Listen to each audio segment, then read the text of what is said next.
Assalamualaikum warahmatullahi wabarakatuh. Perkenalkan, nama saya Dani Ramadan.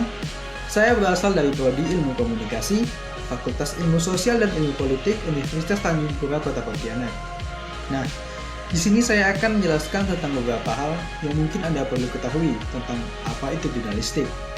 Nah, penasaran kan? Makanya, simak video ini lebih lanjut.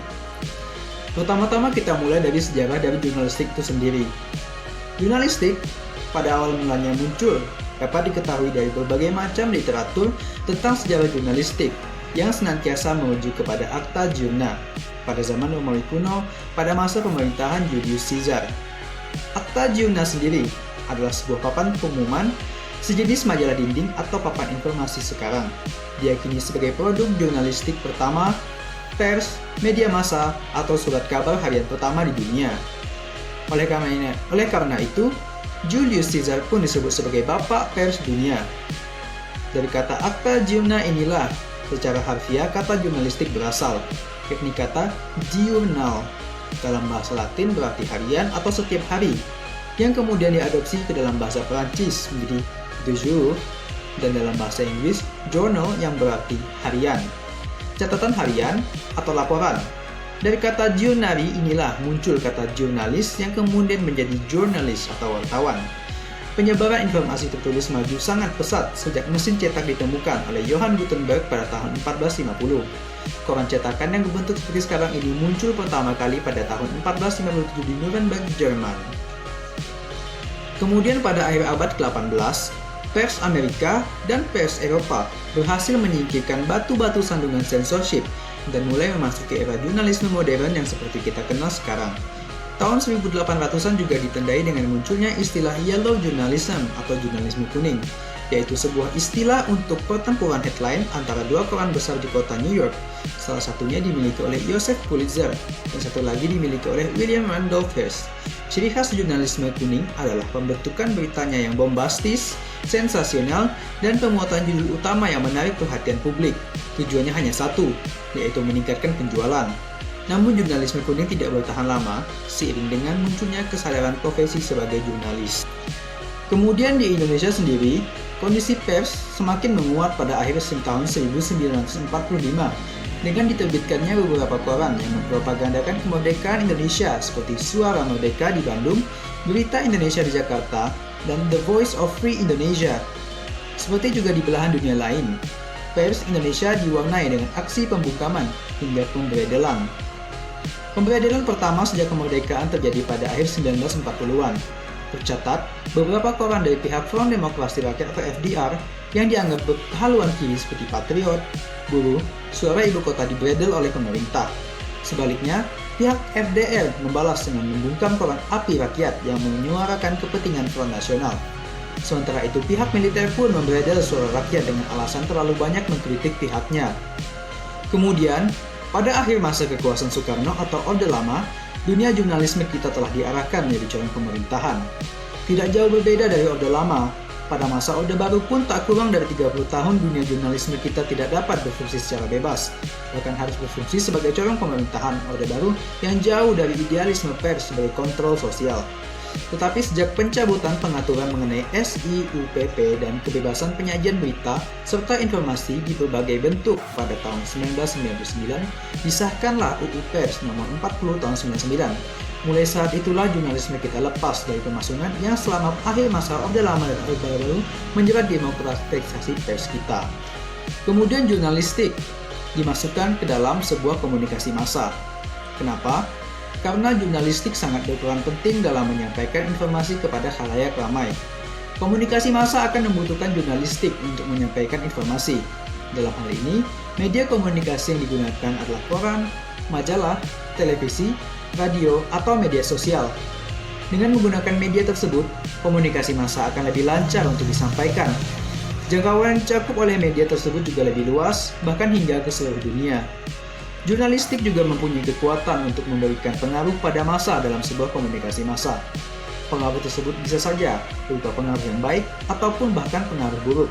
Misalnya, pada saat komunikasi tentang pemilu, jurnalistik juga bisa memberikan pengaruh agar masyarakat ikut berpartisipasi dalam pemilihan umum. Jurnalistik mampu membangun opini masyarakat yang menjadi penerima pesan untuk memberikan feedback kepada mereka yang melaksanakan komunikasi massa. Opini yang digiring oleh jurnalistik bisa berupa opini positif ataupun negatif. Opini yang dihasilkan pun bisa mempengaruhi jalan hidup seseorang. Kemudian peran dan fungsi pers menurut UU Nomor 40 Tahun 1999 tentang pers. Fungsi yang pertama adalah fungsi informasi, yaitu menyajikan informasi karena masyarakat memerlukan informasi tentang berbagai hal yang terjadi di masyarakat dan negara. Kemudian fungsi pendidikan, sebagai sarana pendidikan massa atau mass education, maka pers itu memuat tulisan-tulisan yang mengandung pengetahuan sehingga masyarakat bertambah pengetahuan dan wawasannya. Kemudian yang ketiga adalah fungsi hiburan. Hal-hal yang bersifat hiburan sering dimuat pers untuk mengimbangi berita-berita berat atau hard news dan artikel-artikel yang berbobot. Hiburan dapat berupa cerpen, cerita bergambar, cerita bersambung, teka-teki silang, dan pojok karikatur. Yang kemudian yang keempat adalah fungsi kontrol sosial. Adalah sikap pers dalam melaksanakan fungsinya yang ditujukan sebagai perorangan atau kelompok dengan maksud memperbaiki keadaan melalui tulisan. Tulisan yang dimaksud memuat kritik, baik langsung atau tidak langsung kepada aparatur negara atau lembaga masyarakat. Kemudian yang kelima adalah fungsi sebagai lembaga ekonomi. Pers adalah sebuah perusahaan yang bergerak di bidang penerbitan. Pers memiliki bahan baku yang diolah sehingga menghasilkan produk yang namanya berita, yang diminati masyarakat dengan nilai jual tinggi. Semakin berkualitas beritanya, maka semakin tinggi nilai jualnya. Pers juga menyediakan kolom untuk iklan. Pers karena pers membutuhkan biaya untuk kelangsungan hidupnya. Kemudian peran pers. Yang pertama, memenuhi hak masyarakat untuk mengetahui dan mendapatkan informasi. Yang kedua, menegakkan nilai-nilai dasar demokrasi, mendorong terwujudnya supremasi hukum dan hak asasi manusia, serta menghormati kebinekaan. 3. Melakukan pengawasan, kritik, koreksi, dan saran terhadap hal-hal yang berkaitan dengan kepentingan umum. Yang keempat, mengembangkan pendapat umum berdasarkan informasi yang tepat, akurat, dan benar. 5. Memperjuangkan keadilan dan kebenaran. Kemudian ada 4 teori pers dan negara-negara penganutnya. Yang pertama adalah authoritarian theory. Ciri-cirinya adalah lahir dari negara penganut politik fasis yang menentukan pemerintahan berkuasa secara mutlak. Kebenaran adalah milik segelintir penguasa saja. Pemerintah langsung menguasai dan mengawasi kegiatan media massa. Segala cara dilakukan agar pers tidak melakukan kritik atau kontrol kepada pemerintah atau penguasa. Pers digunakan untuk memberikan informasi kepada rakyat tentang apa yang dipikirkan oleh pihak penguasa dan apa yang diinginkan oleh mereka dan apa yang harus didukung oleh rakyat. Kebebasan pers adalah sangat tergantung kepada kekuasaan raja yang memiliki kekuasaan secara mutlak. Teori ini berlaku di negara-negara seperti Inggris, Prancis, Jerman, Rusia, Spanyol pada sebelum abad ke-18, yaitu sebelum abad pencerahan, di mana kekuasaan raja adalah mutlak. Kemudian yang kedua adalah libertarian theory. Teori ini adalah lawan atau jawaban dari authoritarian theory. Teori ini merupakan kebenaran bukan lagi milik penguasa. Pers memiliki kebebasan untuk membantu manusia menemukan kebenaran. Para wartawan bebas dari segala kontrol eksternal. Pers tidak melayani kekuasaan negara dan tidak boleh dimanipulasi oleh kekuasaan negara. Pers tidak memerlukan kebijakan pers nasional yang menjamin adanya kebebasan pers. Pers dianggap sebagai partner dalam mencari kebenaran. Pers dipersepsikan sebagai kebebasan tanpa batas. Kebebasan pers yang ada di suatu negara merupakan barometer atas kebebasan yang dimiliki oleh setiap individu. Sistem pers ini dipraktikkan di Inggris setelah tahun 1668, kemudian menyebar ke Amerika Serikat bahkan ke seluruh dunia. Kemudian yang ketiga adalah social responsibility theory. Teori ini merupakan jawaban dari libertarian theory yang mendapatkan keresahan dari masyarakat karena teori itu dianggap terlalu bebas dan tidak bertanggung jawab. Social responsibility theory memiliki dasar pemikiran bahwa kebebasan pers harus disertai tanggung jawab kepada masyarakat. Kebebasan pers dibatasi atas dasar moral dan etika. Pers harus bertindak dan melakukan tugasnya sesuai dengan standar hukum tertentu. Prinsipnya bahwa kebebasan pers harus disertai dengan kewajiban-kewajiban pers dan pers memiliki kewajiban untuk bertanggung jawab kepada masyarakat guna melakukan tugas pokok yang dibebankan kepada komunikasi massa dalam masyarakat modern dewasa ini. Dan pers cenderung berorientasi kepada kepentingan umum. Salah satunya negara penganutnya adalah negara kita yaitu Indonesia. Amerika, dan lain-lain. Kemudian yang terakhir adalah Soviet Communism Theory.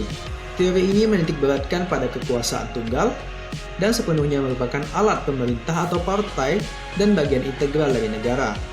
Pers tidak lebih dari alat partai komunis yang berkuasa.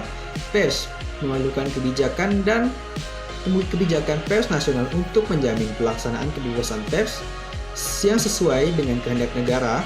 Kebebasan pers diperlukan untuk menghambat dan menangkal segala ancaman yang datang dari luar.